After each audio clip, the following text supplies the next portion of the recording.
Muktamar nanti ini perlu melakukan evaluasi total yang selama ini berpotensi menjadi konflik. Saya kira tambang itu juga perlu dievaluasi. Oh, kok NU kita kok dijadiin sebagai kendaraan, Pak Yai? Kok dijadiin sebagai alat untuk menempuh rekayasa untuk mendapatkan kekuasaan supremasi? Kalau di zaman pemerintahan otoriter, NU akan melakukan banyak kritik terhadap pemerintah, berhadapan-hadapan gitu kan. Setidaknya ada 3 partai yang dianggap berkepentingan terkait dengan muktamar itu. Apa itu 3 partainya? Nah, saya bertanya ke Pak Yai. Mestinya bukan 3 partai, tapi seluruh partai politik akan berkepentingan dengan muktamar NU.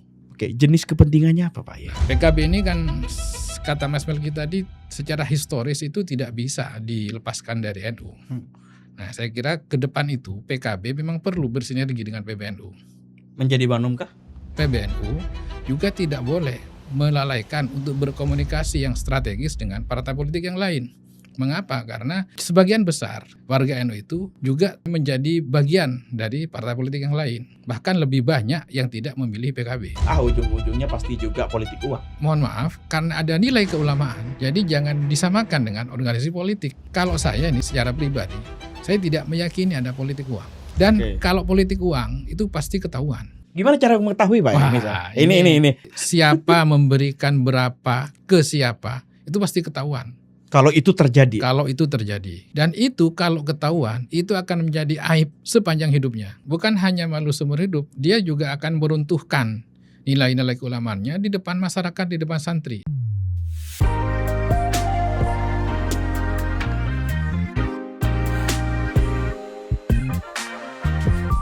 Kita akan kembali lagi mengulas suatu perkara isu, dan kayaknya tema ini mungkin akan berdekatan dengan peristiwa besar di negeri ini. Karena ada satu organisasi yang nampaknya sedang menunggu aba-aba dan mempertemukan semua ornamen-ornamen dalam satu momentum, yakni muktamar. Nah, ornamennya muktamar ini, teman-teman, kita akan ngomong soal apa ya? Ini ormas tentang pengurus besar Nahdlatul Ulama. Ini lebarannya organisasi Nahdlatul Ulama, dan bentar lagi mungkin di akhir Agustus kita akan lihat beberapa utusan dari hampir semua cabang dan wilayah dari Nusantara akan berkumpul dalam satu titik di Jombang untuk membicarakan siapa penerus atau setidaknya yang memegang tahta untuk menjadi sosok nomor 1 di pengurusan Nahdlatul Ulama. Dan hari ini kita akan ngobrol dengan salah satu tokoh. Saya pikir ini tokoh orang dalam lah kan. Kalau orang dalam ini pastinya kan lebih dalam. Dan kita upayakan nanti beliau ini akan memberikan pembahasan terperinci soal persiapan muktamar. Dan hari ini kita sudah datang. Beliau ini kalau pendidikannya mulai dari S1-nya 2, teman-teman. Dari S1 UIN Sunan Kalijaga, S1-nya juga di Universitas Gadjah Mada. Bisa dikatakan cum laude dua-duanya di S1-nya. Dan secara jabatan, teman-teman, beliau ini merupakan Akwan Syuriah dari PBNU hari ini. Kemudian menjadi tahfiziyah juga PWNU di DKI Jakarta. Dan terakhir juga sebagai muhtasar PCNU Kabupaten Sumeneb. Dan kita sambut, teman-teman, yakni Kiai RP Zainal Abidin Amri. Apa kabar, Pak Yai? Alhamdulillah baik. Ini pertemuan Pak Yai. Rala dulu, Zainal Abidin Amir, bukan Amri. Tanda-tanda pemimpin, Pak Yai. Pak Yai, apa kabar kegiatan hari ini di dalam internal PBNU? Apa saja kegiatan Pak Yai hari ini? Terlebih dahulu saya mengucapkan terima kasih kepada PRC atas undangan dan ajakan untuk mendiskusikan muktamar ke-35 NU yang akan diselenggarakan di pesantren Tambak Beras Jombang. Nah, kalau kegiatan seluruh warga NU sekarang, terutama yang ada di struktur NU, baik dari pusat, dari PBNU, dari PWNU, PCNU, itu sekarang sedang girahnya itu sedang membara. Nah, begitu juga dengan calon ketua umum yang sekarang terus-menerus melakukan konsolidasi. Mengapa? Karena memang seperti yang Mas Melki tadi sampaikan, momentum muktamar 5 tahun sekali ini sangat strategis bagi warga NU dalam merencanakan dan menetapkan apa yang akan dikerjakan, apa yang akan dicapai, apa target-target bagi kemaslahatan umat di 5 tahun mendatang, dan tentunya yang banyak ditunggu orang adalah yang tadi disampaikan, siapa yang akan memimpin NU 5 tahun ke depan. Saya kira NU ini memang sangat strategis. Kenapa? Karena bukan hanya dari sisi jumlah, dari sisi catatan dari berbagai survei ya. Misalnya survei Litbang Kompas itu mengatakan bahwa hampir 57% dari warga yang beragama Islam itu adalah warga NU. Kemudian sebelumnya juga ada survei dari Al-Farah yang juga mengatakan hal yang serupa, juga SMRC juga begitu. Artinya dari sisi kuantitas, NU ini memang suatu ceruk yang sangat menarik, baik dari sisi politik, dari ekonomi, dan sisi sosial. Nah, namun yang tidak juga boleh untuk dilupakan, NU itu selain Jam'iyah Diniyah, organisasi keagamaan, juga organisasi kemasyarakatan. Maka NU juga dituntut untuk melakukan peran-peran yang strategis bagi masalihul ummah, bagi apa yang menjadi terbaik bagi umat, baik itu pendidikan, ekonomi, dan lain-lain.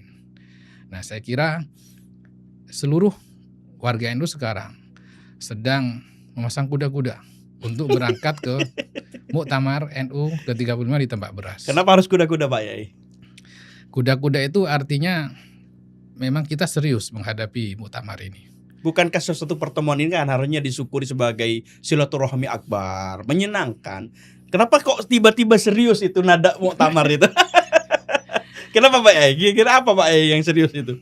Yang serius itu karena titik tolaknya yang saya katakan tadi, bahwa NU ini adalah organisasi keagamaan sekaligus organisasi kemasyarakatan yang mempunyai nilai strategis dari berbagai sektor kehidupan berbangsa dan bernegara. Jadi apapun nanti yang akan disuarakan oleh NU, siapa yang akan memimpin NU 5 tahun ke depan, itu akan menjadi bagian penting dari perjalanan bangsa ini ke depan. Oke. Jadi mungkin perjalanan penting yang dimaksud ini apa Pak? Bagian apa yang kemudian diisi oleh NU yang mungkin dalam orang teman-teman belum tahu, sebetulnya NU itu mengisi dalam perjalanan bangsa di bagian apa yang tidak bisa dibantah Pak? Oh, kita bisa melihat tahapan-tahapan sejak Indonesia ini belum ada. Jadi Indonesia belum diproklamirkan kemerdekaannya. Kita tahu semua bahwa perlawanan terhadap penjajah di masa sebelum tahun 1945 itu banyak diinisiasi, dipimpin oleh kalangan pesantren. Itu hal yang tidak terbantahkan karena sejarah yang berbicara seperti itu. Yang kedua, ketika kita merdeka, katakanlah yang sangat monumental itu adalah peristiwa Perang Surabaya. Oke. Yang kemudian keluar resolusi jihad 22 Oktober 1945, di mana itu yang mengambil peran penting adalah para kiai. Kita sudah mengenal bagaimana peran Kiai Abbas Abdul Jamil Buntet, bagaimana peran dari Kiai Hasyim Asy'ari, dan juga kita sudah membaca bahwa Bung Tomo itu juga sebelum melakukan perlawanan meminta fatwa kepada Kiai Hasyim Asy'ari. Nah, itu tahapan-tahapan awal dari Republik ini berdiri.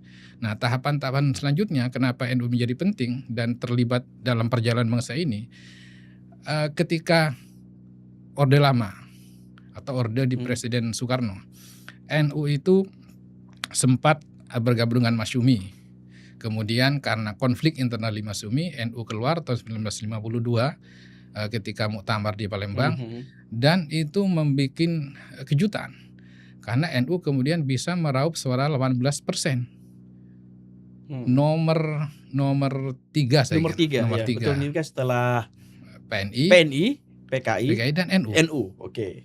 Dan ternyata dalam perjalanannya NU lah yang mengawal secara ketat sehingga pemerintahan Soekarno ini tidak banyak didominasi oleh PKI. Nah, itu yang sangat penting.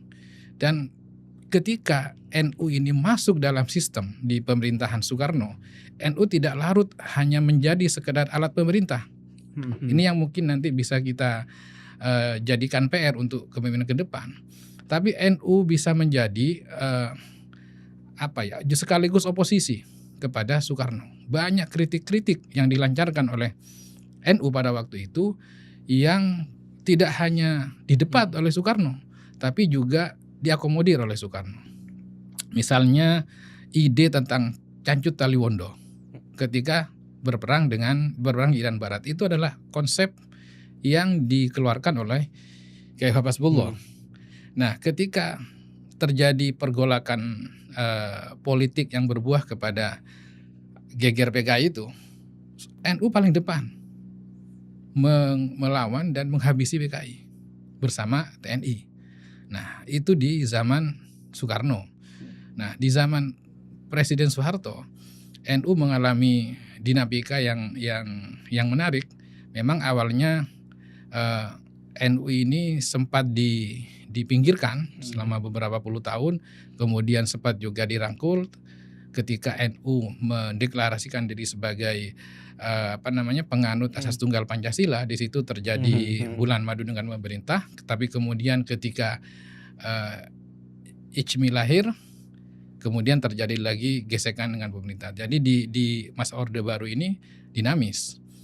Nah, dan ketika reformasi NU, ya saya kira Mas Melki juga mengikuti karena sudah cukup dewasa dan sudah kuliah. Nah, bagaimana peran NU yang banyak mendistribusikan kader-kadernya di pemerintahan, juga di bisnis dan macam-macam sektor kehidupan. Oke. Pak Yai, ada 30 muktamar dalam 100 tahun. Ini berarti 100 tahun. Setelah 100 tahun berarti dekade kedua. Atau abad kedua. Abad kedua. Oke, abad kedua 35 muktamar. Namun belum selesai pertanyaan yang dimiliki oleh PBNU hari ini atau Nahdlatul Ulama. Siapa yang berhak menjadi satu suara yang mewakili Nahdlatul Ulama? Dan hari ini isu yang mungkin tercover di media massa adalah sudah muncul beberapa nama, Pak Yai. Ini nama-nama yang saya pikir nama-nama lama dan nama-nama baru. Nah, kalau kita lihat Pak Yai, irisan pemunculan nama itu sebetulnya ada aspirasi khusus gak Pak Yai di Nahdlatul Ulama? Mereka bisa muncul, kemudian yang dulu awalnya masuk tiba-tiba suaranya tidak terdengar, nama-namanya tergeser dengan nama-nama baru. Aspirasi NU itu sebetulnya didalangi dan dibentuk dari mana sebetulnya Pak Yai menjelang muktamar ini? Ya, kita harus melihat dulu bahwa NU ini adalah singkatan dari Nahdlatul Ulama. Jadi memang ini adalah organisasi yang diinisiasi, yang digagas, dipimpin, dikendalikan oleh ulama. Nah, setiap dari muktamar ke muktamar, terutama setelah kepemimpinan Pak Idham Khalid, itu isu yang mengemuka tentang bagaimana mengembalikan supremasi Syuriah terhadap Tanfidiyah. Jadi Syuriah ini yang membuat kebijakan, kemudian yang mengendalikan kebijakan, Tanfidiyahnya yang melaksanakan. Tapi dalam perjalanannya kan karena dinamika politik, ekonomi, dan sosial itu, jadi seringkali Tanfidiyah ini larinya lebih cepat daripada Syuriah. Bentar Kak, kalau hari ini posisi Syuriah itu sebagai apa Pak Yai dalam bayangan organisasi formil? Itu sebagai apa jabatan? Perdana Menteri kah? Atau pembina kah? Tanfidiyah itu sebagai apa gitu? Saya kira kalau Tanfidiyah itu eksekutif. Eksekutifnya. Jadi eksekusi kebijakan. Kalau Suriahnya? Itu yang memproduksi kebijakan, kemudian memastikan bahwa kebijakan yang dibuat itu konsisten dengan konun asasi, dengan ADART dan lain-lain lah ya, aturan-aturan internal itu. Kenapa ada istilah lebih cepat Tanfidiyahnya Pak Yai? Oh ya, karena memang kepemimpinan Tanfidiyah ini banyak berinteraksi dengan stakeholder yang lain. Jadi kalau Syuriah itu adalah lembaga kekiaian, keulamaan. Sehingga mereka ini Syuriah ini biasanya ada di 2-3 langkah di belakang Tanfidiyah. Nah, yang mengeksekusi kebijakan Tanfidiyah ini karena tugasnya memang melaksanakan kebijakan, dia banyak berinteraksi dengan berbagai stakeholder, baik itu pemerintah atau stakeholder ekonomi atau bahkan dari luar negeri. Sehingga seringkali informasi yang diperoleh oleh Tanfidiyah itu jauh lebih cepat dibandingkan dengan Syuriah. Nah, informasi inilah yang kemudian kecepatan informasi inilah yang seringkali dieksekusi oleh Tanfidia tanpa harus koordinasi. Oke, Nah, ini seringkali yang ada sedikit gesekan lah gitu. Termasuk peristiwa yang kemarin akhirnya meminta Gus Yahya untuk mundur oleh Rais Am. Ya, saya kira itu juga termasuk bagian itu, bagian dari ketidaksamaan cara pandang antara Syuriah dan Tanfidia. Tapi ini bukan peristiwa baru Pak Yai di PBNU. Perselisihan antara ketidaksamaan antara persepsi antara Suriah dengan Tanfidia. Oh iya. Jadi di NU ini kalau menurut hemat saya secara pribadi, konflik itu menjadi bagian yang tak terpisahkan. Jadi memang itu adalah dinamika yang harus mereka jalani. Ya, saya kira di berbagai periode kepengurusan itu selalu ada konflik antara Syuriah, antara keulamaan dengan Tanfidia. Walaupun kadarnya berbeda dan penyelesaiannya juga berbeda. Oke. Jadi di zaman misalnya Pak Idham Halid itu ada konflik dengan kiai-kiai di Syuriah, sehingga Pak Idham Halid diminta untuk mundur. Nah, kemudian zaman Subhan ZH itu juga ada konflik yang juga diminta juga untuk mundur. Nah, zaman Gus Dur ini spesial case ini, spesial periode ini. Walaupun Gus Dur banyak melakukan inovasi, banyak melakukan hal-hal yang oleh Syuriah dianggap tidak sejalan, tapi Gus Dur mendapatkan privilege. Karena memang Gus Dur ini dia memiliki segalanya dari sisi keilmuan, dari sisi nasab, dari sisi intelektualitas, dan mungkin juga dari yang tidak kalah pentingnya. Kalau Gus Dur ini kan memiliki keampuhan, kalau bahasanya keampuhan dalam melakukan gerakan oposan terhadap pemerintah waktu itu. Tetapi Gus Dur sempat diminta untuk mundur oleh Syuriah. Oh tidak diminta mundur, tapi konflik ya. Kalau bisa jelaskan Pak, konflik apa di zaman Gus Dur yang membuat Gus Dur hanya? Saya kira konflik di Gus Dur itu bukan dengan Syuriah. Iya. Ya adalah sedikit tentang berbagai hal yang basisnya itu fikih. Tapi juga yang cukup ramai di zaman Gus Dur itu adalah antara PKB dengan NU. Waktu itu Gus Dur memimpin PKB, di sisi yang lain PBNU dipimpin oleh Kiai Hasyim Muzadi. Oke. Tapi itu selesai konflik itu, semuanya selesai, tidak ada hiruk pikuk, selesai di tangan kiai-kiai sepuh, mustasyar dan Syuriah. Jadi di NU ini memang ada segolongan orang, seorang kiai yang memang ketika mengatakan A, semuanya kan mengikuti A. Nah itu di posisinya mustasyar Pak. Bisa mustasyar, bisa di Syuriah, atau bahkan tidak masuk di struktur. Oh, ada yang kiai sepuh yang di luar struktur, iya. Tapi bisa memberikan pertimbangan. Bisa memberikan pertimbangan karena keulamaannya diakui dan diterima oleh seluruh warga NU dan pimpinan NU. Oke. Nah, kalau dinamika muktamar nanti ini ternyata kiai sepuh di luar sistem ini memberikan rekomendasi, bisa jadi itu nama kuat, Pak. Bisa jadi, dan itu tidak menutup kemungkinan. Oke. Tapi saya kira ketika itu nanti ada sistem bagaimana caranya memilih Rais Am dan memilih ketua umum, saya kira nanti kiai sepuh yang diakui, kalaupun nanti kita temukan dan pasti ada, itu akan menyalurkan aspirasinya atau menitip aspirasinya kepada beberapa orang yang sudah terpilih di sistem itu, yang kita sebut tahwa itu. Oke, nah saya ada 3 fase yang saya catat Pak ya. Ini sebetulnya mungkin Pak Ye bisa bantu saya sebetulnya. Ini fase apa yang hari ini mungkin, apakah nanti di muktamar nanti ini di Jombang akan ada perbedaan dan mungkin kejutan. Pertama, sistem Ahwa itu di 2015 Pak Ye. Ya. Ya di 2015. Ya. Sebetulnya sistem Ahwa itu baru dibentuk atas dasar aspirasi siapa Pak Ye? Dan Ahwa ini sebetul dalam PBNU itu apa posisinya dan tugasnya? Ya, kalau Ahwa ini sebetulnya merupakan inovasi atau ijtihad ya. Jadi ijtihad itu sesuatu yang memang disepakati oleh seluruh muktamirin sebagai cara terbaik untuk memilih pemimpin. Nah, Ahwa atau Ahlul Halli wal Aqdi ini kalau kita mengacu kepada zaman Rasulullah itu terjadi pada saat memilih ke Sayyidina Umar bin Khattab itu melalui formatur. Jadi ahwa itu sebetulnya formatur. Jadi memilih orang-orang yang diakui kredibilitas, integritas dan moralitasnya dan sekaligus intelektualitasnya juga di bidang keagamaan dan jadi ilmu dan amalnya itu sudah sangat meyakinkan sehingga mereka nanti dipilih untuk menentukan siapa yang akan menjadi Rois Am.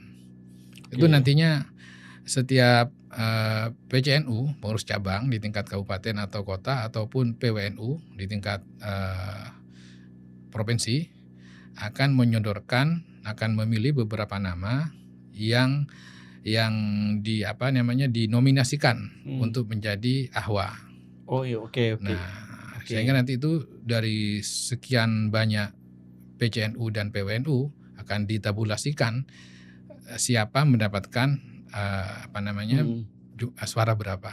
Kalau jumlah ahwa sendiri berapa Pak hari ini? Hari ini yang disepakati itu 9, tetap 9. Memang kemarin ada usul agar itu diperluas jadi 17, jadi berapa gitu kan, tapi itu sudah di-drop usul itu. Tapi backgroundnya harus ulama, harus kiai. Oh harus lama. Harus. Perhitungannya harus tegas tidak? Harus kiainya kiai. Kiainya kiai. Iya. Syekhul Masyayikh gitu kan. Oke. Nah, karena ada isu, ada pemilihan nantinya prosesnya diserahkan pada ahwa Pak Yai. Nah, ini kan apakah itu tidak merubah dan akan jadi pertentangan di muktamar nanti? Kalau one man one vote dari sistem PCNU setiap wilayah akhirnya dirubah dengan sistem ahwa aja. Oh, jadi gini, muktamar yang kali ini ini mengacu cara pemilihannya kepada ADART yang sudah ditetapkan sebelumnya. Oke. Jadi kalau nanti ada usulan dan perubahan tentang cara memilih, itu kalaupun ditetapkan itu akan diberlakukan 5 tahun yang akan datang. Oke, jadi bukan sekarang. Bukan sekarang. Ini yang perlu digarisbawahi ini. Oh, jadi ya. Terus Pak. Nah, jadi kalau yang sekarang ini yang mengacu kepada ADART itu dan Perkum itu perkumpulan NU, ya jadi nanti ahwa yang seperti yang saya katakan tadi, ahwa ini berjumlah 9 orang. Ini aspirasi dari seluruh Rois Syuriah yang ada di tingkat PCNU dan tingkat PWNU seluruh Indonesia. Nah, mereka ini 9 orang ini akan memilih di antara mereka sendiri atau bisa jadi memilih di luar mereka. Tapi ini tidak terjadi. Pasti memilih di antara mereka siapa yang akan menjadi Rois Am. Dan tradisi di NU itu karena Rois Am ini adalah Shahibul Maqam, itu tidak ada yang menyodorkan nama dirinya. Oh, okay. Itu pantang itu. Jadi kalau sekarang misalnya ada kampanye bahwa mendukung ini, mendukung itu sebetulnya bukan tradisi dari kiai-kiai NU yang sudah berjalan puluhan tahun. Jadi tidak ada ceritanya di kita itu di NU itu ahwa itu berkampanye. Saya mau menjadi bagian dari ahwa, kemudian saya mengerahkan tim untuk bagaimana saya bisa meraup suara dari berbagai PWNU dan PCNU di muktamar. Oke, berarti betul-betul ini dikurungi lah, betul-betul dipagerin untuk di wilayah ahwa ini Pak Yai. Iya. Jadi ahwa ini, mereka yang termasuk di ahwa ini, kalau bahasa saya itu adalah kiai-kiai yang kiainya kiai dan selain punya basirah mata hati, itu satu kakinya sudah ada di langit, satu kakinya ada di bumi. Jadi mereka teryakini sudah terbebaskan dari urusan duniawi. Oke. Tapi kalau kita lihat perselisihan kemarin, maksudnya bukan perselisihan Pak I, perbedaan cara pandang dan pendapat antara Gus Yahya sebagai ketua tahfiziahnya dengan Rois Amnya Kiai Miftah. Ya, Kiai Miftah itu. Kemudian soal ini agak menyinggung soal WAI. Iya. Terkait dengan masalah tentang posisi NU terkait pengelolaan tambang lah. Iya. Itu bagaimana kemudian tidak mengikuti perintah, akhirnya kemudian ada kombus kemudian bersama yang akhirnya melahirkan itu untuk menyelesaikan masalah itu. Oh iya, kalau konflik ya, saya sebut konflik antara Rois Am dengan Ketua Tanfidiyah kemarin itu, saya kira itu menjadi bagian dari tradisi konflik di tubuh NU itu. Oke. Jadi bagi saya itu konflik itu ya memang harus diselesaikan, tidak dibesar-besarkan. Karena tradisi di kita itu setiap konflik selalu ada penyelesaiannya, baik berbasis kepada ADART dan terutama kepada kearifan dari kiai-kiai sepuh. Dan kemarin itu konflik antara Rais Am dan Ketua Umum itu selesai dengan islah. Islah ini artinya sudah tidak ada konflik lagi lah, lahir dan batin antara kelompok yang berkonflik. Dan salah satu solusinya adalah muktamar yang dipercepat ini, yang akan diselenggarakan tanggal 27 sampai dengan akhir Agustus ini. Jadi menurut saya itu konflik itu ya kita hadapi, kita kendalikan, kita telusuri apa penyebabnya, dan kita selesaikan. Nah, penyelesaian ini kalau hanya berdasarkan kepada ADART, itu biasanya konflik tidak akan selesai, berkepanjangan. Karena masing-masing pihak akan memberikan tafsir yang berbeda terhadap ADART. Tapi di NU itu ada yang namanya itu, yang saya sebut tadi dengan kiai sepuh. Yang kearifannya itu bisa, karena kearifannya, maka keputusan yang dikeluarkan itu bisa diterima oleh semua pihak. Jadi Mas Melki, kalau di NU itu jangan takut, jangan alergi untuk berkonflik. Konflik itu hal yang menyehatkan. Dan di NU itu konflik selalu ada cara penyelesaiannya. Oke. Pak Yai, saya makin tertarik dengan statement Pak Yai terkait dengan dinamika soal muktamar yang nanti akan terjadi. Sebab sebelum peristiwa ini akan terjadi di akhir Agustus ini, sebetulnya kan ada suatu statement politisi yang sebetulnya harus dipertegas di sini, Pak Yai. Ini sebetulnya hubungan NU dengan PKB secara ya kalau secara historis kan memang ada hubungan, Pak Yai. Tapi beberapa kali Ketua Umum PKB menyangkal hasil kinerja dari Ketua Umum PBNU hari ini, dianggap kurang bagus, kurang cekatan dalam peristiwa apapun. Dan ini menegaskan seolah-olah kenapa harus PKB berstatement seperti itu? Apakah PKB masih menyatakan diri masih bernaung di bawah PBNU? Atau memang PKB banyak memiliki ornamen konstituen PBNU, NU dalam artian ini, sehingga berkewajiban untuk mengkoreksi PBNU? Atau bagaimana, Pak Yai? Ini pertanyaannya ini ngeri-ngeri sedap ini. Jadi kita ini harus membedakan antara partai politik, PKB sebagai partai politik, dan NU sebagai yang saya bilang tadi itu Jam'iyah Diniyah, dan juga ormas kemasyarakatan. Nah, ini sudah berbeda di bidang ini. Jadi kalau menurut saya itu sih, NU itu adalah civil society, sementara PKB adalah political society.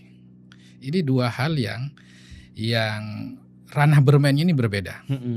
Jadi kalau PKB mengkritik PBNU, DPP PKB mengkritik PBNU, atau sebaliknya PBNU mengkritik PKB, ini saya kira nggak nyambung. Karena satu kelompok civil society harus mengkritik political society. Ini juga harus mengkritik. Jadi saya kira ini karena tidak berjalan di relnya masing-masing, terjadilah saling mengkritik. Tapi ini juga sering dikatakan bahwa itu kan civil society itu tidak relevan lagi dengan posisi NU sekarang. Karena civil society itu diperlukan ketika menghadapi tatanan pemerintahan yang otoriter. Persis ketika Gus Dur dulu di zaman Soeharto itu menjadikan NU ini sebagai civil society yang luar biasa tangguh. Nah, saya kira itu benar, tapi saya kira kurang luas bacaannya. Karena civil society itu tidak hanya diperlukan pada zaman pemerintahan yang otoriter, tapi juga diperlukan pada saat pemerintahan yang demokratis. Tentunya ranahnya berbeda. Jadi bagi saya ini NU ini tetaplah menjadi civil society. Baik ketika pemerintahan otoriter seperti zaman Orde Baru dan Gus Dur dan juga sekarang. Memang pekerjaannya juga berbeda. Kalau di zaman pemerintahan otoriter, NU akan melakukan banyak kritik terhadap pemerintah. Vis-a-vis gitu kan, berhadapan-hadapan gitu kan. Nah, tapi ketika pemerintahan demokratis, NU ini membantu pemerintahan yang demokratis untuk mengerjakan hal-hal yang itu di luar ranah pemerintah. Karena itu yang tadi, yang saya bilang bahwa NU itu juga ormas.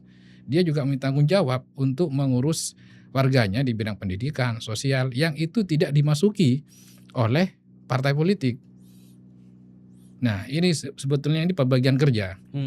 Pembagian kerja di antara Nahdliyin ya, tokoh-tokoh Nahdliyin yang ada di PKB dan ada yang di PBNU. Saya kira ini mestinya ke depan ini perlu bersinergi, siapapun pemimpinnya.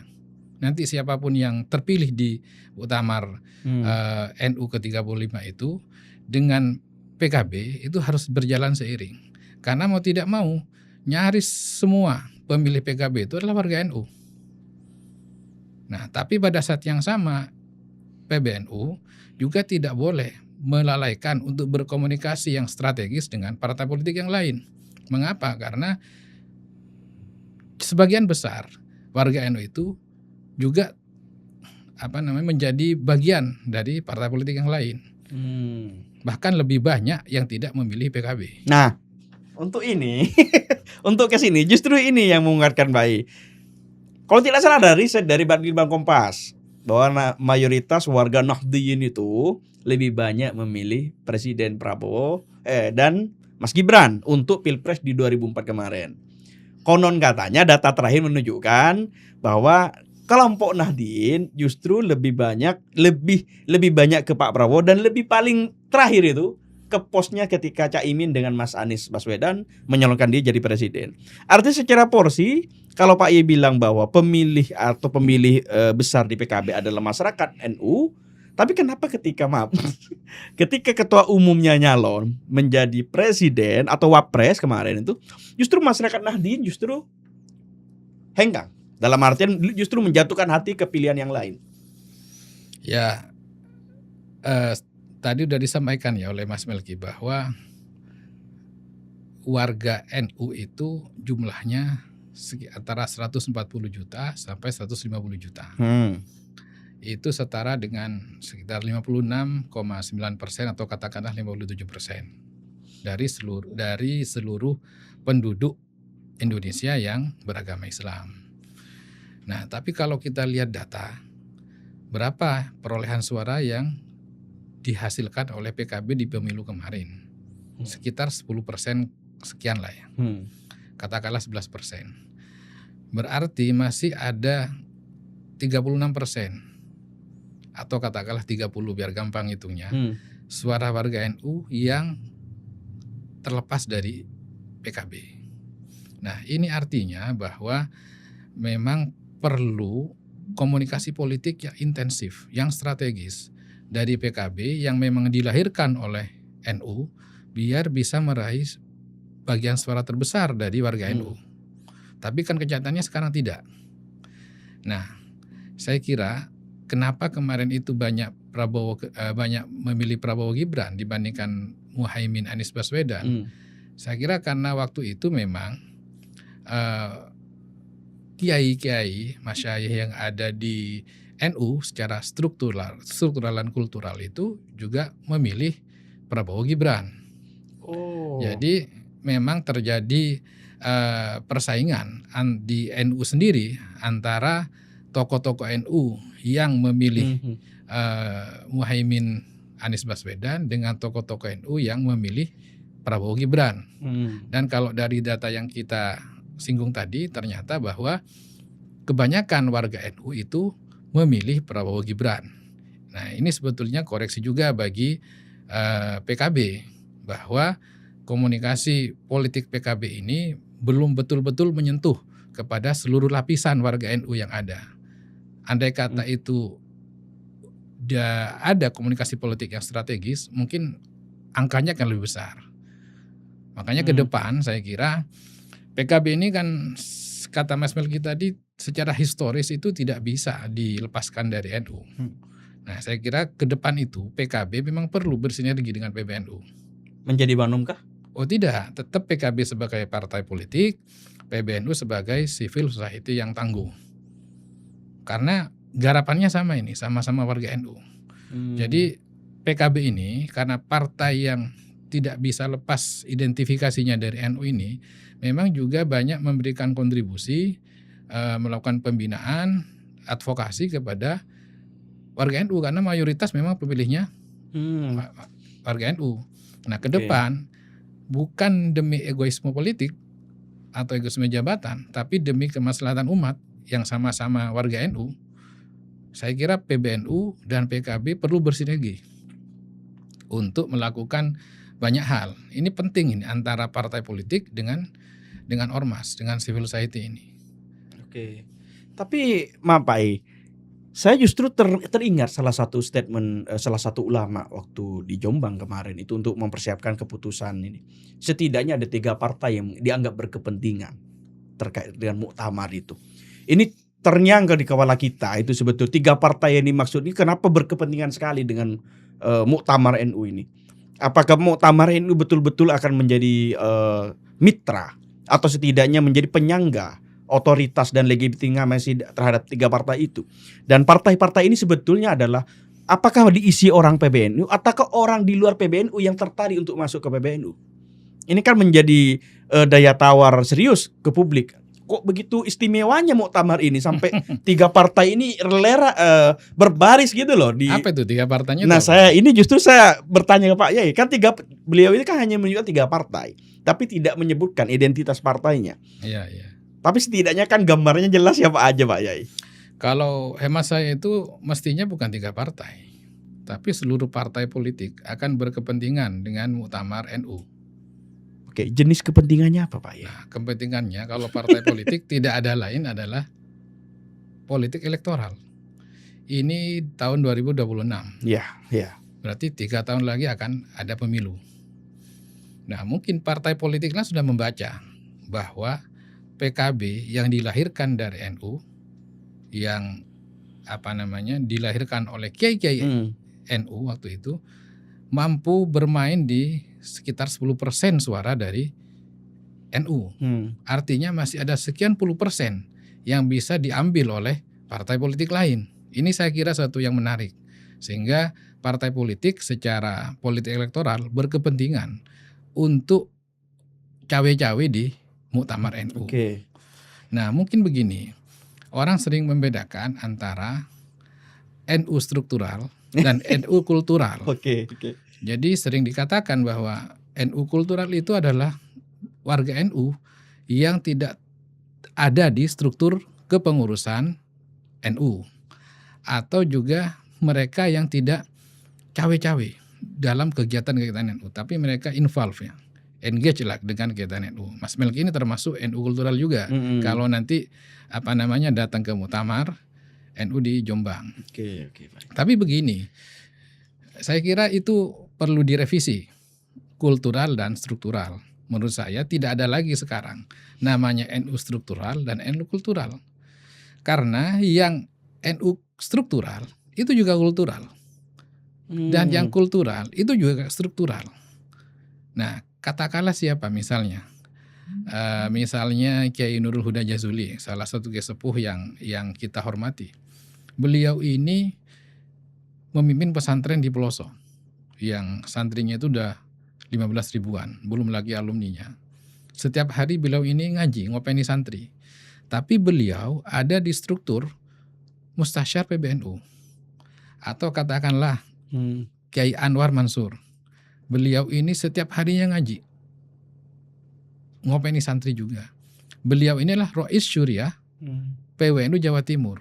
Artinya kiai-kiai yang setiap harinya di pesantren itu ada di struktur NU, entah itu di PWNU, entah itu di PCNU, entah itu di PBNU. Jadi struktural dan kultural ini jadi satu kesatuan.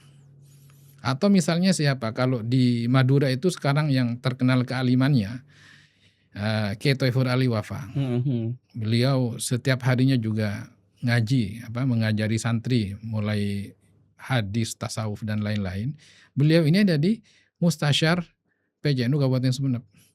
Dan setiap ada ada beberapa persoalan beliau diminta nasihat-nasihatnya.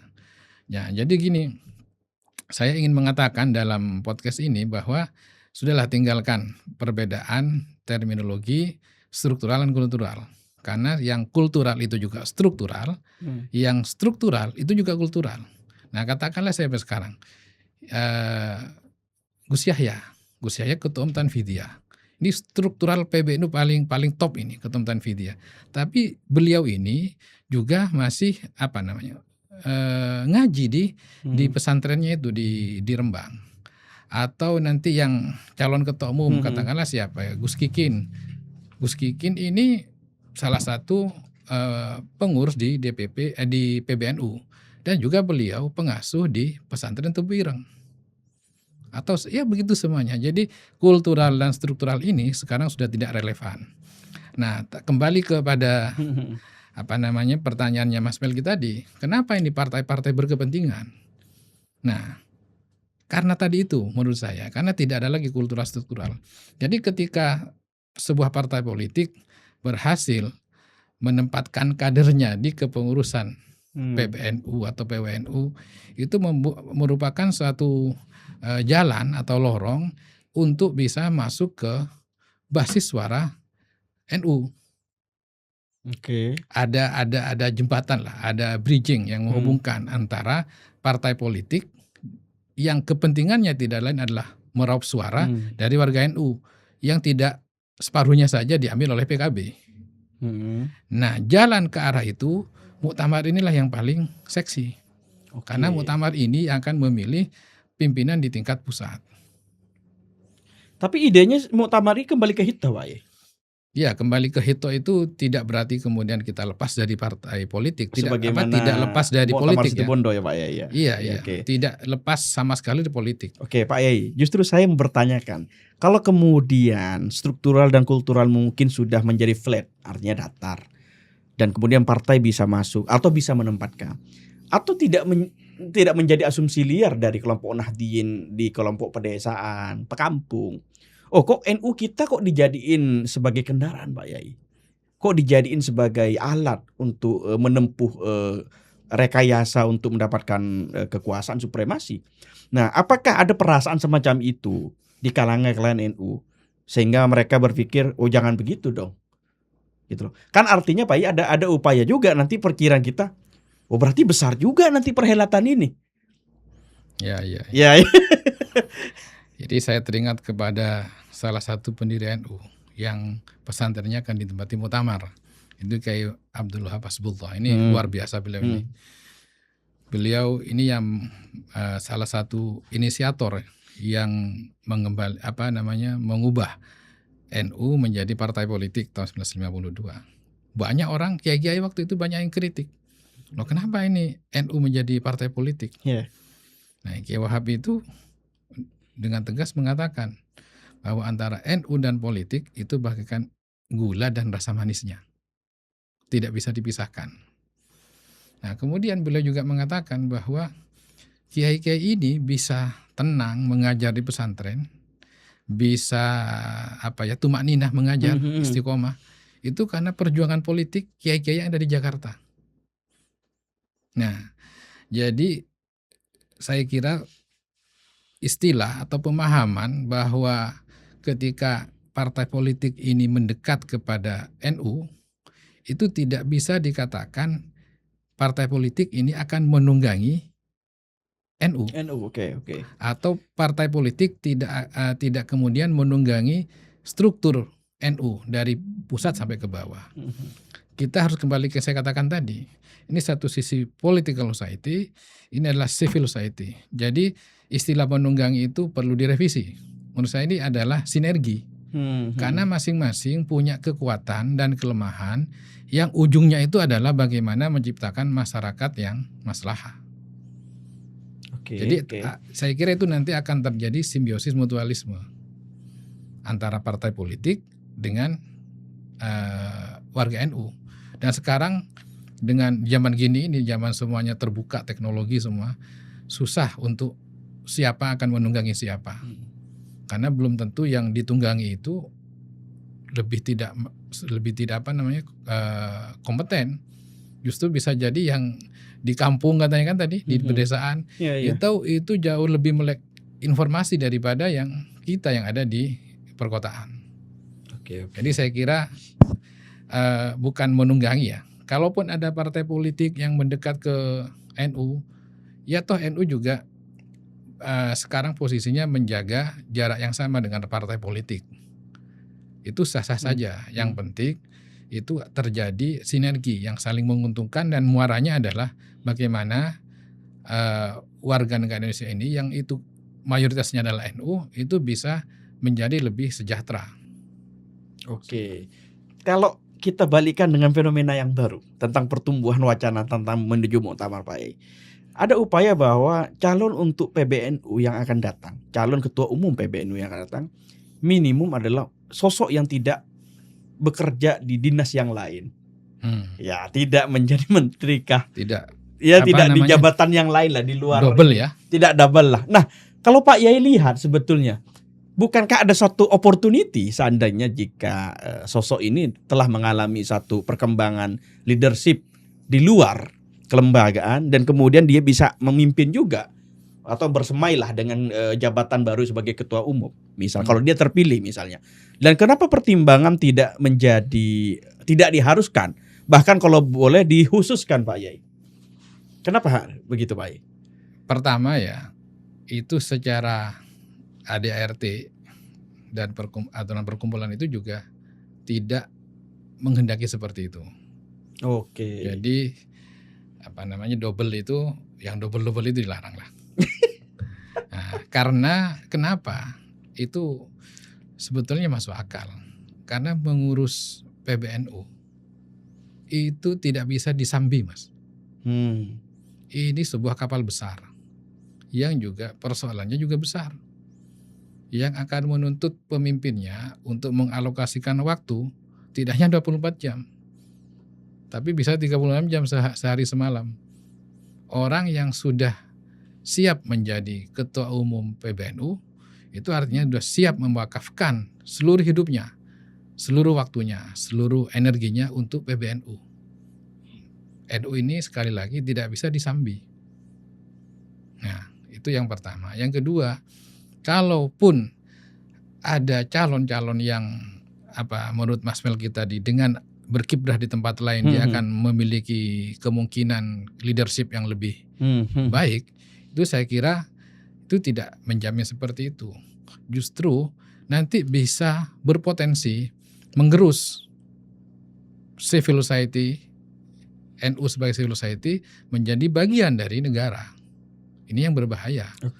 Dikhawatirkan nanti NU akan menjadi alat pembenar, alat legitimasi atau apapun yang hanya menjadi stempel negara lah gitu. Saya kira kalau konsep saya tadi disampaikan di depan bahwa ke depan kita bikin NU ini yang menjadi civil society yang tangguh. Loh, sekarang kan pemerintahan demokratis, ya tetap perlu civil society. Oleh karena itu saya kira kalau bicara sosok, ya tadi sosok itu disinggung. Ini sekarang alhamdulillah banyak kiai-kiai di NU ini yang sudah mendeklarasikan diri siap sebagai caketum. Kalau tidak salah itu ada 8 ya. Ini kiai Pak Yai? Kiai semua ini. Ini berarti fenomena baru nggak? Kiai mendeklarasikan sebagai ketum? Oh iya, ini perkembangan sudah beda dengan tahun-tahun 20 sebelumnya. Ya. Ini yang mendeklarasikan adalah calon-calon ketua umum Tanfidiyah yang pelaksana kebijakan tadi. Tapi kalau calon Rois Am, saya kira tidak ada yang bekerja untuk memenangkan dirinya sendiri. Kan ini beda level ya. Beda level. Nah, kalau kita lihat sosok-sosoknya ini yang sekarang akan berkompetisi, ini luar biasa semua, Mas. Luar biasa. Jadi kita sebagai bagian dari warga NU cukup bangga lah, sangat bangga. Karena sangat tumbuh bangga. calon-calon Karena baru ya Pak Yai. Dan ini bukan kelas bukan kelas kaleng-kaleng. Katakanlah misalnya ya Kiai Abdul Hakim Gus Kikin, Gus Ki Kikin. Abdul Hakim Mahfud. Ini pimpinan pengasuh Pondok Pesantren Tubuh Ireng. Kita tahu bahwa NU ini lahir dari Kiai Hasyim Asy'ari, yaitu adalah kakeknya, buyutnya Gus Kikin. Dan sosok Gus Kikin ini memiliki tradisi yang unik, berbeda dengan anak kiai yang lain. Kalau anak kiai yang lain biasanya masuk pesantren, berkelana di satu pesantren ke pesantren yang lain, kemudian ditarik, dinikahkan dengan anak kiai, kemudian jadi pimpinan pesantren. Nah, Gus Kikin ini tidak. Dia disekolahkan di sekolah yang tidak pesantren, dia sekolah di pelayaran, kemudian dia berbisnis, bisnisnya cukup banyak, dan kemudian dia setelah selesai dengan urusan ekonomi, selesai dengan dirinya sendiri, dia memimpin pesantren. Ini contoh yang Gus Kikin ya. Jadi dia ini memiliki kemandirian ekonomi, punya background di bisnis, dan juga tentunya tidak lepas dari akarnya sebagai seorang putra kiai yang dididik dengan tradisi pesantren. Ini satu contoh bahwa NU itu memiliki kader seperti ini. Nah, ada lagi nih misalnya kader seperti Pak Menteri Agama, Prof. Nasaruddin. Ini luar biasa ini. Orang yang secara intelektual sudah go internasional. Itu dulu dia membuat disertasi itu, kalau tidak salah, karena waktu itu saya sempat membaca waktu masih kuliah, itu dia diriset di 22 negara. Ini luar biasa Pak Prof Nasar ini.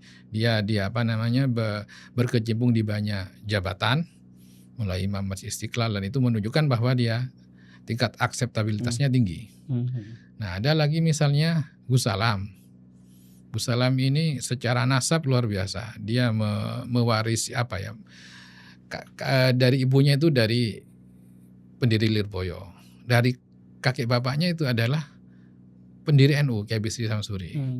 Dan mertuanya adalah dari Peloso. Ini luar biasa Gus Salam. Dan memiliki pengalaman organisasi di NU juga banyak. Siapa lagi misalnya Gus Rozin, yang ketua PBNU Jawa Tengah. Dia juga memiliki pengalaman yang cukup mumpuni. Dia menjadi salah satu majelis masyayikh, dulu menjadi staf sus presiden di zaman Jokowi, dan pendidikan di Australia. Pasti berbahasa Inggris itu. Oke. Nah, siapa lagi ya misalnya? Siapa Mas? Yang terbaru kan, ya ada kan banyak ini dari Golkar ada. Ya, ada yang kiai muda. Ya, siapa lagi? Kiai Zulfa itu. Dia kiai muda yang alim ya. Alim di bidang sastra Arab. Dia Mubalik yang handal dan banyak muhibinnya di Madura itu. Ya banyak lah. Jadi sosok-sosok yang sekarang mau bertarung di muktamar itu nanti, itu memang saya lihat memang orang-orang yang luar biasa. Mereka secara ke-NU-an tidak terbantahkan, secara intelektualitasnya juga meyakinkan, dan pengalaman organisasinya itu luar biasa. Oke, jadi mereka punya peluang, walaupun muda-muda tetap punya peluang. Kayaknya memang aspirasinya sekarang ada dorongan untuk muda-muda Pak Yai. Ya nanti itu muktamirin yang menentukan. Muktamirin. Okay. Pak ini saya juga tertarik karena memang karena dinamika terlalu besar, turbulensinya kencang sekali, panas kalau perlu ini ceritanya. Ini gimana ceritanya karena mungkin ada isu yang menarik, karena bagaimana desain dengan mempertahankan dinamika muktamar dengan pasti metodenya bisa cepat atau bisa panjang nanti di muktamar Pak Yai. Kan perlu juga nih setiap calon tidak mungkin hanya bermodalkan nilai sosial dengan alim dan ulama Pak Yai. Saya pikir tidak cukup seperti itu Pak Yai. Dan bagaimana kemudian menerpa isu panjang, ujung-ujungnya pasti juga politik uang. Oh iya. Karena pasti ada isu begitu Pak Yai. Nah sebetulnya apakah nanti posisi ini juga akan menerpa muktamar ini nanti? Dan bagaimana kemudian muktamar, pihak panitia atau calon kandidat atau para ulama yang menyertai muktamar itu mendapatkan terpaan isu semacam itu? Ya, saya kira politik uang itu menjadi isu utama di setiap kontestasi organisasi di Indonesia. Nah, kalau ada isu-isu politik uang di muktamar NU, itu juga tidak terelakkan. Semakin mendekati muktamar, mungkin isu itu akan semakin santer, semakin deras bahwa si ini membagi ini, si ini begini. Tapi begini, saya ingin kembali kepada makna NU itu sendiri. Jadi NU itu kan Nahdlatul Ulama. Di belakangnya ini ada ulama, ada kata ulama. Jadi ulama itu adalah orang yang memiliki moralitas, integritas, dan juga intelektualitas. Bahkan kalau ditarik lagi itu, Al-Quran mengatakan harus punya rasa takut kepada Allah Subhanahu wa Ta'ala. Nah, NU ini adalah organisasi ulama dari pusat, dari PBNU sampai di tingkat ranting, di tingkat tingkat desa. Itu semuanya adalah ulama atau yang oleh warga setempat itu diakui keulamaannya, terutama ilmu dan amalnya.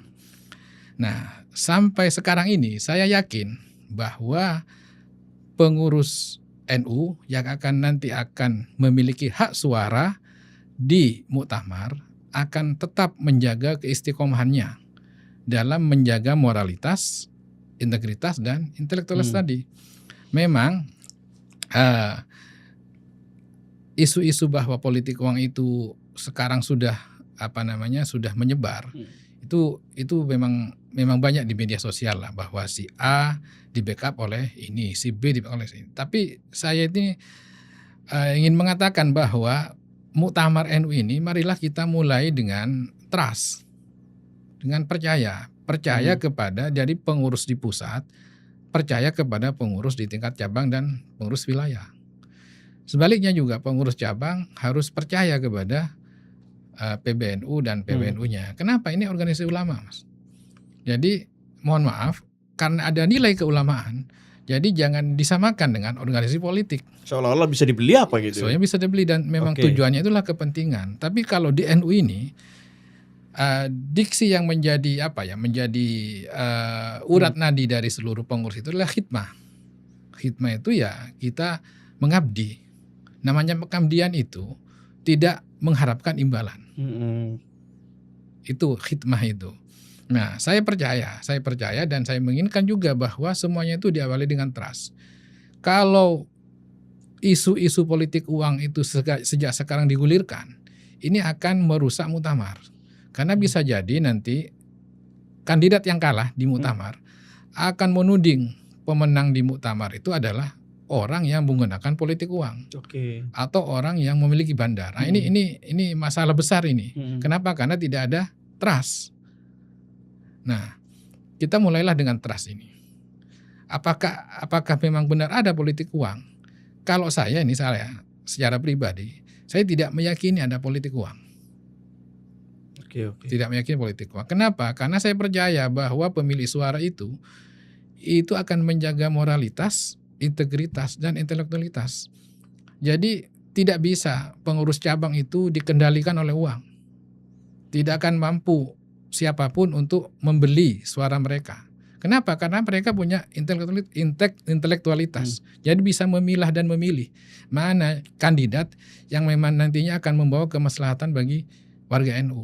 Jadi maksud Pak Yai bahwa para muktamirin yang hadir nanti di dalam muktamar itu, peserta muktamar tidak mau lah untuk mempertaruhkan nasib ranting atau cabangnya hanya untuk dengan ketum-ketum yang bisa dibeli. Itu masuk akal juga berarti Pak Yai. Iya. Jadi integritas maksud Pak Yai adalah nggak mungkin dong hanya uang segini kita pertaruhkan nasib NU kita ini. Nah, persis itu. Jadi maksud Pak Yai begitu. Iya, jadi nggak mungkin lah bagi saya itu sebagai warga NU, ini urusan NU, urusan umat ini akan ditukar dengan duit berapa sih? 100 juta, 200 juta itu kan terlalu kecil dibandingkan dengan kerangka berpikir dari pengurus NU itu yang semuanya dikategorikan sebagai kiai itu tentang bagaimana tanggung jawab mereka. Karena ini organisasi keagamaan juga, organisasi kemasyarakatan iya, tapi NU ini lebih mengemuka organisasi keagamaannya. Dan kalau politik uang itu pasti ketahuan. Kenapa kok bisa ketahuan? Kalau gimana cara mengetahui Pak? Wah, ini mungkin. Kenapa bisa mudah diketahui Pak? Ini sebagai aktivis Mas Melki sebetulnya tidak perlu menanyakan ini. Iya. Tapi kan kalau di arena PBNU atau di muktamar kan kayak harus spesifik Pak. Gimana cara mengetahui itu? Nah, karena saya bukan pelaku politik Ya, uang, jadi saya misalnya, tidak kenapa tahu. bisa gampang di arena itu bisa diketahui Pak Yai? Ya karena seluruh PCNU atau PWNU itu mereka terjalin komunikasi yang sangat aktif satu sama lain. Misalnya itu di level PWNU, pengurus wilayah di tingkat provinsi, itu mereka secara berkala mengadakan pertemuan via Zoom. Nah, mereka juga sharing bahwa kami udah didatangi oleh kandidat ini untuk sosialisasi visi dan misinya. Oh, kami sudah ini, kami sudah ini. Dan ya mereka ini terbuka. Apa yang disampaikan, apa yang mungkin dijanjikan tentang tentang visi misi itu oleh kandidat-kandidat ini. Jadi kenapa bisa ketahuan dengan sangat cepat? Ya karena pengurus wilayah ini terkoneksi satu sama lain melalui pertemuan-pertemuan yang menjelang muktamar ini semakin intensif. Jadi mustahil mereka tidak dikasih tahu dan tentang apa yang terjadi, Pak Yai. Oh, bukan hanya mustahil, sangat amat mustahil. Jadi siapa memberikan berapa ke siapa itu pasti ketahuan. Kalau itu terjadi. Dan itu kalau ketahuan itu akan menjadi aib sepanjang hidupnya. Makanya saya meyakini setiap pemilik suara di Muktamar NU tidak akan menjual integritasnya itu untuk dia terima aib sepanjang hidupnya. Maupun dia dalam kondisi pilihannya menang atau kalah. Iya. Aib seumur hidup. Karena itu akan dicap oleh seluruh kiai-kiai yang lain. Oh, kamu ternyata pemain. Okay. Nah, itu ini ormas, Mas. Jadi bukan uang bukan segala-galanya dan uang bukan tujuan. Tapi khidmah itu, pengabdian itu menjadi menjadi pegangan yang kuat. Oke, ini baru juga logikanya masuk ini. Oh, masuk ya. Masuk ini. Iya juga ya. Kalau koordinasi sama ulama kayaknya pertimbangannya malu seumur hidup. Iya. Bukan hanya malu seumur hidup, dia juga akan meruntuhkan nilai-nilai keulamaannya di depan masyarakat, di depan santri. Apa kata anak dan istrinya? Suami saya yang kiai, yang pimpinan pengurus cabang atau wilayah ternyata menjual suaranya kepada seorang kandidat dan ternyata kandidatnya kalah. Wah, itu sudah aib seumur hidup, malu lagi. Ini kayak harus dipertebal ini biar diingat-ingat pada calon semuanya dan tim ini. Iya. Oke, terakhir Pak Yai, ini kan kita nih hampir udah panjang Pak Yai. Tapi jujur Pak Yai, kalau Pak Yai lihat hari ini komposisi dari PBNU yang hari ini kan pasti ada yang kurang dari perjalanan NU hari ini. Pak Yai udah mulai kan dari jabatan mulai ranting kan sudah jalanin hampir hari ini di PBNU. Pak Yai melihat nggak kalau sendiri dari Pak Yai sendiri nilai apa dan perjuangan apa yang kayaknya orang sudah diperjuangkan tapi belum pas di pikiran Nahdiyin, kaum Nahdiyin, tapi ini nampaknya belum maksimal, dan porsi apa yang kayaknya harus dipertimbangkan untuk dilakukan dalam porsi yang lebih panjang untuk orang-orang yang nantinya sosok-sosok yang memenangkan kontestasi dalam muktamar nanti. Saya kira ini kemarin kan PBNU diterpa masalah soal konflik itu, yang kemudian karena barokah medsos. Nah, itu menjadi menyebar kemana-mana, bahkan mendunia ya. Dan orang kemudian lebih tertarik membicarakan konflik daripada membicarakan capaian-capaian yang sudah NU lakukan. Nah, saya kira muktamar nanti ini perlu melakukan evaluasi total terhadap berbagai hal yang selama ini berpotensi menjadi konflik. Mungkin saya kira tambang itu juga perlu dievaluasi. Tambang perlu dievaluasi. Kemudian muktamar itu nanti juga perlu untuk menjadi muktamar yang rekonsiliasi. Maksudnya rekonsiliasi dengan siapa dan kepada siapa? Nah, namanya muktamar di situ ada kontestasi. Mungkin ada yang merasa digibahin. Mungkin ada yang merasa disalib di tikungan.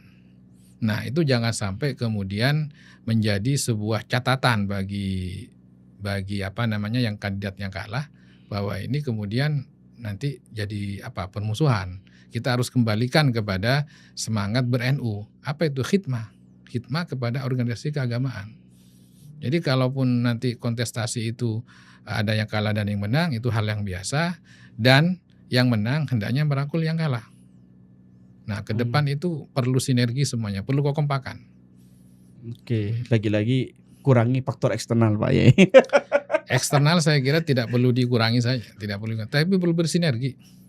Jadi harus bersinergi saja Pak Yai. Bersinergi. Jadi NU ini kan PBNU atau PWNU dan PCNU itu tidak berdiri di ruang kosong.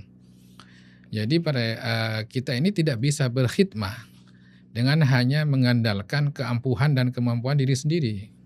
Kan ini sudah berbeda kan.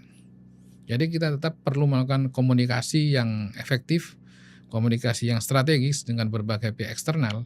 Tujuannya untuk kemaslahatan umat. Tujuannya juga untuk memperkuat akidah Ahlussunnah wal Jamaah yang menjadi menjadi basis keagamaan dari NU.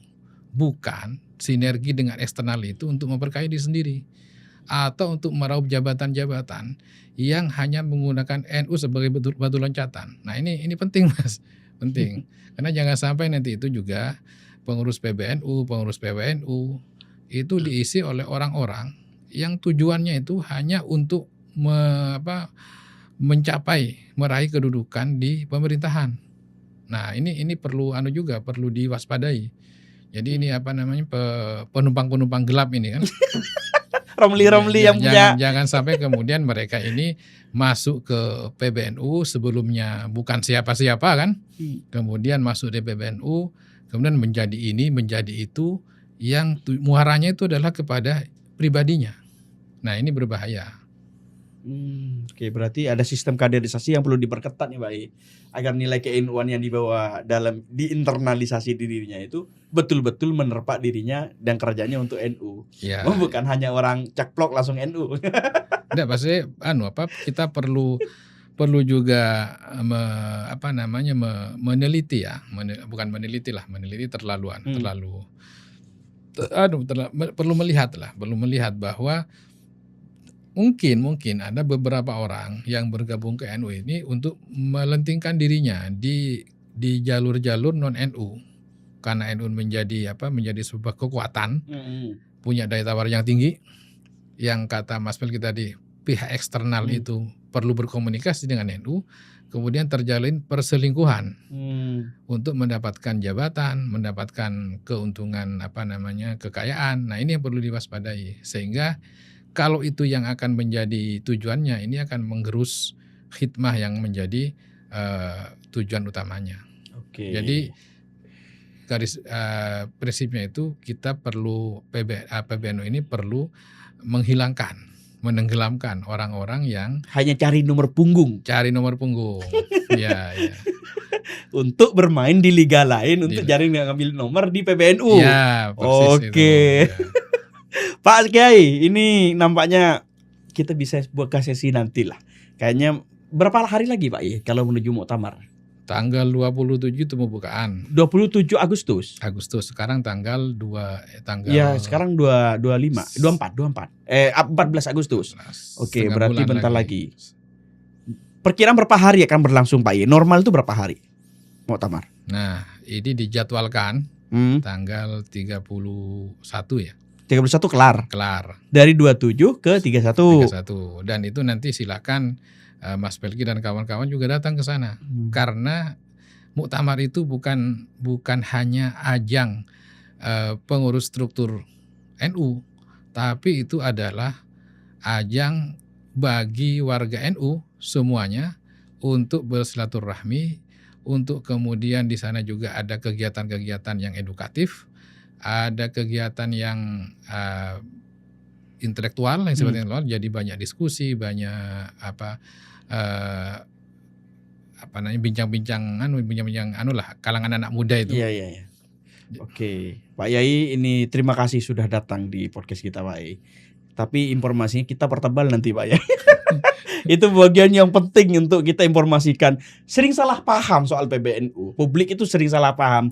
Sering kali di-capture seolah-olah Muktamar ini jadi ajang perebutan politik saja. Padahal ada nilai-nilai yang dijaga betul hingga detik ini. Dan orang harus tahu tentang perjalanan NU dari Muktamar nanti ini. Dan Pak Yai, kita sudah sampai di ujung podcast ini. Mudah-mudahan ini memberikan banyak inspirasi dan informasi ke publik bagaimana nanti PBNU menyemai dengan muktamar untuk mendapatkan pemimpin yang amanah menjaga organisasi besar di Indonesia ini. Dan Pak Yai, terima kasih kembali. Mudah-mudahan kita bersambung di edisi selanjutnya. Dan saya Melki Amrosuleh, teman-teman. Jangan lupa tonton terus di podcast kita. Ini tema yang sebetulnya spesifik karena mendekati arena yang terlalu besar. Bisa diomongkan untuk sekedar podcast 50 menit ini. Dan saya mengucapkan terima kasih. Assalamualaikum warahmatullahi wabarakatuh. Waalaikumsalam.